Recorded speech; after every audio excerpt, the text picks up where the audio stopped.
I like to talk about mindset sometimes as it relates to just you with yourself, because not everybody is going to have that best friend or that romantic partner that's going to cheer them on in that way.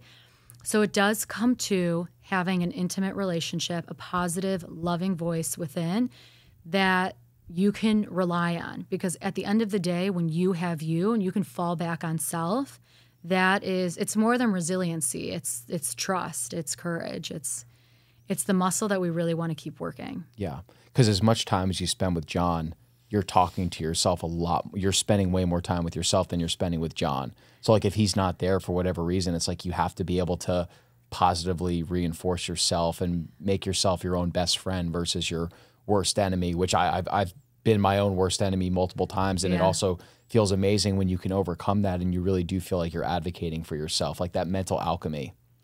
I had a whole life before John. I lived in silent ashrams before John. I had lovers around the world before John. I danced with shaman in the Israeli desert before John.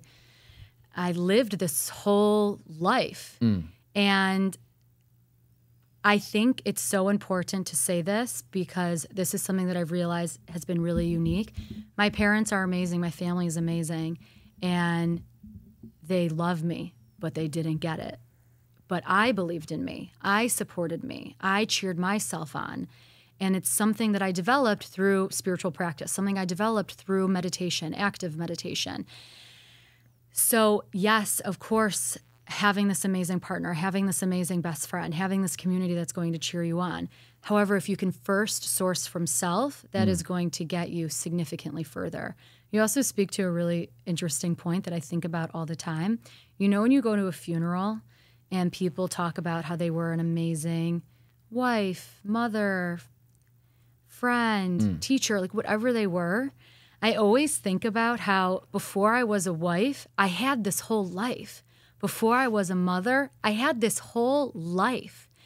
Yet now I'm perceived as a mother. And it's just a very interesting new group that you walk into. And it happens on its own. Yes. But you don't notice it until like you embody it, until you go through it. That's so interesting. Yeah, I feel like as you get older, you start to realize that just the concept of phases of life is just very real. And you almost do just live multiple different lives within one. Yeah. Yeah, like my mom didn't exist before me. Yeah. But she did. Yeah. She really had this amazing life. And then I came along. Yeah. How do you talk to yourself? Oh, that is so sweet. I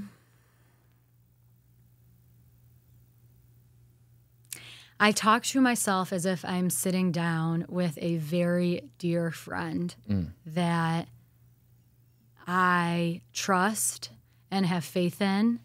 And I'll sometimes, especially if I have a hard decision to make, and I write about this in the book as well, I'll sit with my inner child. And sometimes my inner child is, 3, 4, 5 years old. Sometimes it's my inner sorority girl that like really needed the version of myself that I am now.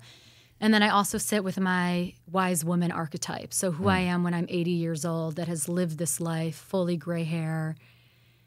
I sit with her as well, especially when it comes to decision making. But typically, day in and day out, I treat myself as if, like kind of how I talk to I have a younger sister who just got married. She's not that little anymore. And I talk to myself similar to how I talk to her, very gently, very loving. I'm not hard on myself. And I think that's really important for people to hear. I hold myself to an extremely high standard just because I know what I'm capable of, but I am infinitely kind.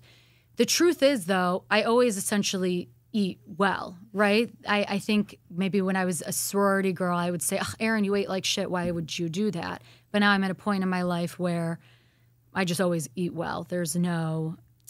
That's just how I choose to embody my life. Or if I'm going to show up and work, I'm only going to show up in my most authentic form. That doesn't mean that I'm my happiest self. That doesn't mean I'm my most energized self.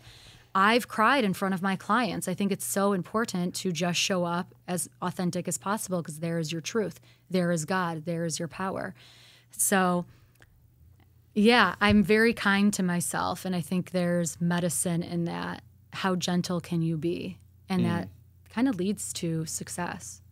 How do you balance the high expectations for yourself and being kind for yourself. That's to so yourself. hard. That's so hard. Yeah. I don't struggle with that. No, I'm just kidding. I'm kidding. We both definitely do. Yeah, I trust the timing of my life. Kind of like what we were talking about, how when you met your girlfriend, if you would have met her any other time, it wouldn't have been the right time. Yeah. When I met John was in a relationship for a very long time before that. I was on and off with someone for a very long time before that. It would have never worked out until that exact moment in time. And that's also how I feel. Like even my book, I was telling you how it took 2.5 years start to finish, even though it only took me 2.5 months to write it. I've been wanting to write this book I started in college, and then I kept writing when I was living in Israel, and I kept writing when I was living in India. I kept coming back into it, and this was already a decade and a half ago. But I needed to be who I am now to really birth this book into the world. And I trust that the book is the best possible version it could be because I wrote it in the version of who I am right now. So the mantra that I work with is I trust the timing of my life, and I allow myself to relax into that. There's medicine there. You trust the timing of your life. I trust the timing of my life. I think it's a really encouraging message because I do think that there are a lot of people that think if I'm a high achiever, I must be very self-critical. And what you're saying is that I have very high standards, but you're very good and gentle to yourself and encouraging too. Yeah, and also you do not know better than God. So if you have this incredibly high standard for yourself, maybe it's a very specific goal to get a specific media presence, or maybe it is to be in a relationship, like you love this one person and you really want to be with this one person and you're willing to, like you want to be with them so badly and you can't figure out why it's not working out. You do not know better than God. And that's it. Yeah. That's like the bottom line. Yeah. So it doesn't, if you have this super high goal, if you are super high achieving, you can allow yourself to relax into the mantra, I trust the timing of my life and I do not know better than God. I love that.